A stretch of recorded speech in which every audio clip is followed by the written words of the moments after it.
What's going on, everybody? So today we're going to be answering, apparently this guy, what's his name? 333 DVD2. Okay, very unique name. Apparently he has the one question that all atheists fear, so we're going to put that to the test. I don't really think he's going to have much of anything, otherwise he'd have a Nobel Prize, or at least be well known. I mean, I've had a lot of people say they have a question that no atheist can answer, so I don't have a whole lot of hope that this guy's any different whatsoever, but let's give him a shot. So here we go. One question all atheists fear. Okay, today we're going to talk about the one question that all atheists fear, or at the very least, they really hate to try and answer this question. I wouldn't say that there's really any question that we hate to try to answer. There are questions that we hate to answer just because we get tired of hearing them. Like we've debunked so many questions over and over every fucking day that eventually it just gets tiring. So, I've been debating, going back and forth with atheists for just over a year now, and sometimes I feel like, oh, this should be really good then. I mean, he's got experience debating, so a year going back and forth with atheists, this might actually turn into something decent and something worth debating. So he might have a point. Let's see what your point is, Bubba. Catnip, and I feel like they think they're the cat. They see a Christian and they want to pounce on me and play, and just like they do with everybody else. It is really fun to debate theists. I'm not going to say Christians, but theists in general. But for the most part, I'm not saying there's not any, but like, I don't go out trying to attack Christians. It's not like cat to a catnip. I don't go out of my way trying to pounce on somebody. Usually it's the quote-unquote faithful that come at me first, and then I just end up putting them in their place with like a boot kick of logic. So until they get pissed off and run away, and they'll come up with some stupid excuse like, oh, if you're going to use bad language, I'm out. Yeah, you mean you just have no response and you can't defend yourself, so you have to come up with some bullshit answer like that, a reason to run away and cower. So that's already very misleading. To make everybody think that atheists just go out, like we're out on patrol just trying to find a theist to attack. That is complete nonsense. And they always pose this question, and the question is, give me the evidence that Christianity is true, that Jesus is God, things of that nature. So yeah, evidence is important. You show evidence and there would be no atheists, period. I'll thinking they're honest, I'm going to go down the evidence, and I'll cite the scientific evidence, the historical evidence, the archaeological evidence. Okay, so you're actually going to give any of that evidence in this video, or are you just going to say that you have some? I would really like to know what this evidence is. Third-party evidence. Third party does not count as evidence, because I'm assuming you're going to talk about the people who actually wrote the book. And I swear, if you say anything like, firsthand accounts, eyewitnesses and shit like that, you are a bald-faced liar. There are no firsthand accounts in the Bible. The people who wrote those books were decades after Jesus died. So you can't claim firsthand account, but you might not. I guess we'll find out. Fulfilled prophetic evidence, statistical probabilities. I'll cite the eyewitness accounts of over... I told you. Didn't I tell you he was going to say something about eyewitness accounts? There are no eyewitness accounts to the Bible. Your argument is already flawed. You can't use that as evidence because there are no first-hand accounts. None. Zip. Zero. You don't even know who wrote the book. Got newsflash. There was no Johns in Egypt. John's a pretty damn American name. Well, not American, but Caucasian in nature. 500 people that saw the events. 500 people that saw the events. I want you to name 10 people. If there's 500, you name 10 that saw the events. That is a challenge to you. Name me 10 people that saw the events. You can't. You don't even know who wrote the book. They were not eyewitnesses. Period. At best, they were 2 generations off. 25,000 pieces of parchments and documents.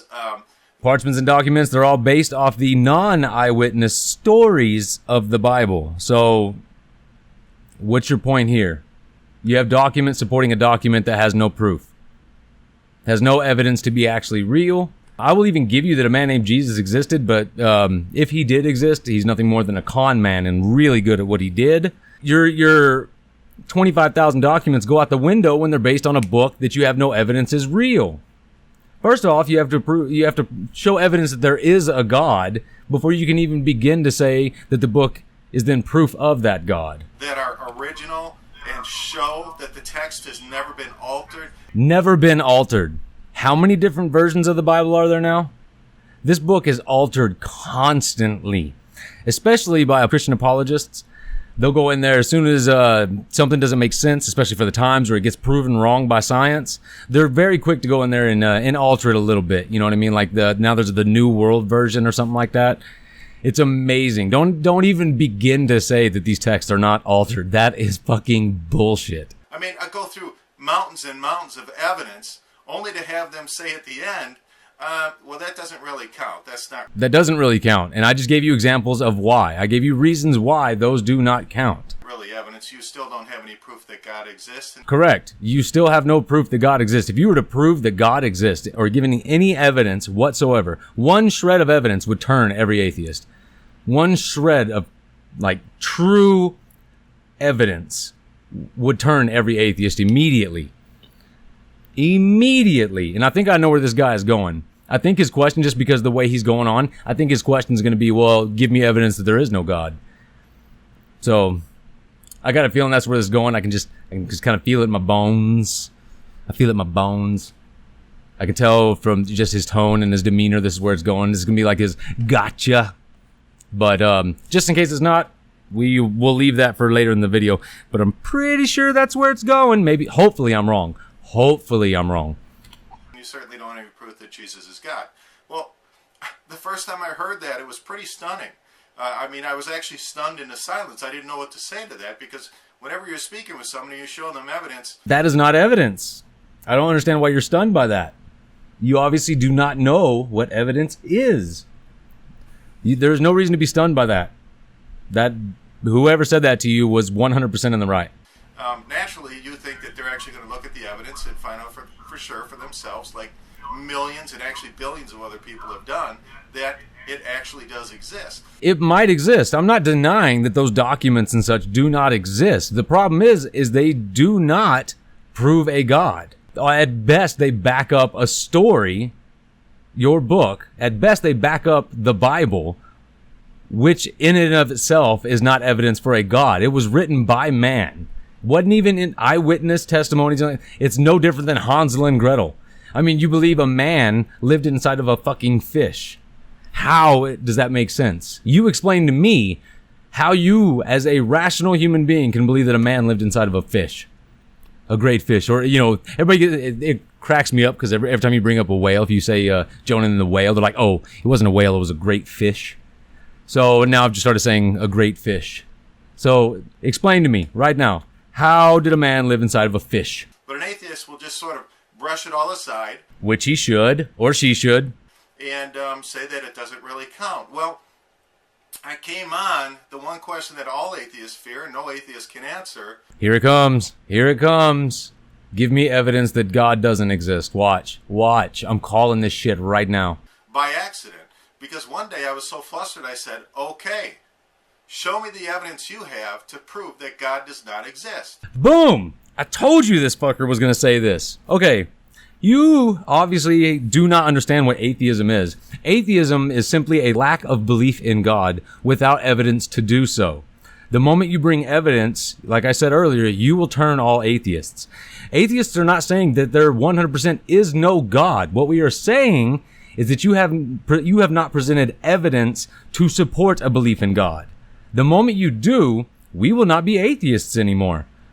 Do you understand how that works? We are not making a claim saying there is no God. We are simply saying that we do not believe in your God until you give us evidence to do so. And I got an answer like this. They were probably dumbfounded by that. That's called burden of proof, my friend. You are the ones with the claim. You are claiming a God exists. They are all powerful and all knowing. You have all the claims here. The person with the claim has to have the evidence. That's the way the burden of proof works. It was a blank stare. They don't have evidence that God doesn't exist. We don't need evidence that God doesn't exist. You need to present evidence that God does exist. Otherwise, we're just going to stand there and wait for your evidence and go, okay, well, I don't believe in your God. See how simple that is? That's like if I was to come to you and say, hey, leprechauns exist. And if you say, no, leprechauns don't exist, I'm like, well, give me evidence that leprechauns don't exist. You can't. You can't provide evidence for a negative. It's simply a lack of belief. That would be ridiculous. I would have to present you with evidence that leprechauns, in fact, do exist, and then perhaps sway you to believing as well. That'd be like me saying, hey, leprechauns exist because rainbows happen. See how that works? Prove to me that leprechauns aren't the cause of rainbows. Right now. None. They never have. And the very thing they accuse Christians of having, which is blind faith, turns out is exactly what atheists have. Wrong. We do not have blind faith. We simply do not have a belief in your God because you haven't given us a reason to do so. That's not blind faith. That's rational. Go back to the whole leprechaun thing. It's completely rational not to believe something that you have no proof of or evidence for. They have no evidence to support their position. They have no evidence to support that God doesn't exist. We do not say God does not exist. Atheists say we do not believe a God exists until you give us evidence for it. Period. You have a horrible misunderstanding of what atheism is. Now, someone like me, an anti-theist, yeah, I not only say that I don't believe in your God until you give me evidence to do so, but until you do, your religion needs to go the fuck away because it is harmful and detrimental to the furthering of society. Period. It gives no benefit whatsoever. So they live with a blind faith that God doesn't exist. I mean, I thought that was interesting. I have no doubt that you thought that was interesting. Hopefully, you'll see the response to this and you'll understand why that is not interesting in the least. And a little bit poetic. Poetic. Okay.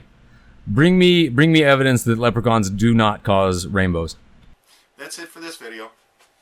Thank goodness. That's it for this video. Okay. So feel free to go, share this with this guy. Maybe he'll see it.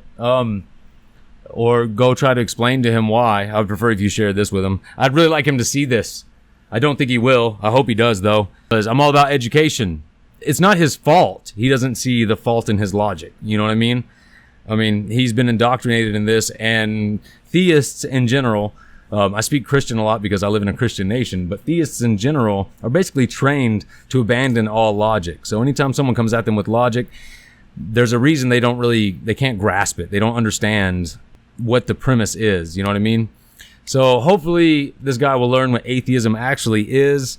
But I had a feeling that's where he was going with this, man. That's where they always go. Show me evidence there is no God. We're not saying there is no God. We're saying we don't believe in your God without evidence. Period. And evidence from people that wrote a book 2 generations after this guy supposedly lived. Not only is that not evidence that any of that actually took place, but it's damn sure not evidence that that guy, if he did exist, is in fact a god. You see how it doesn't work? It doesn't work. It's not evidence. So, I don't know. We'll see you all in the next video. Be sure to Patreon my ass. I set up a Patreon because, YouTube is always fucking with people who, especially atheists and stuff like that. Anybody who has a mindset that doesn't fit in with society or dissenting opinions, how YouTube likes to fuck them over. So, go Patreon my ass.